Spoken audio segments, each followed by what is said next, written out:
मक्के विच इक सोहना आया रब दी बोली बोलदा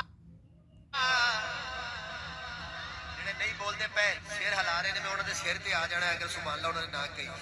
मक्के विच इक सोहना आया रब दी बोली बोलदा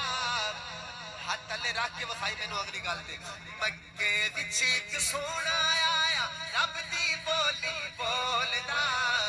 ओ जेड़ा ओदे लड़ लग जावे ओ कदे नहीं डोलदा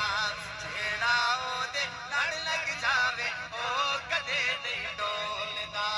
जेड़ा ओदे लड़ लग जावे ओ कदे नहीं डोलदा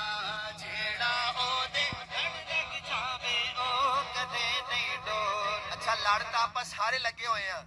पर जेड़े अच्छे लगे ने ना हाय हाय ਜਿਹੜੇ ਅੱਛੇ ਅੱਜ ਲੜ ਲੱਗ ਗਏ ਨੇ ਹੁਜ਼ੂਰ ਦੇ ਇਹਨਾਂ ਦੀ ਤਾਂ ਫਿਰ ਕੀ ਹੀ ਬਾਤ ਹੈ ਇਹਨਾਂ ਵਾਸਤੇ ਕਹਿ ਦਿਓ ਕਿ ਜਿਹੜਾ ਉਹਦੇ ਲੜ ਲੱਗ ਜਾਵੇ ਉਹ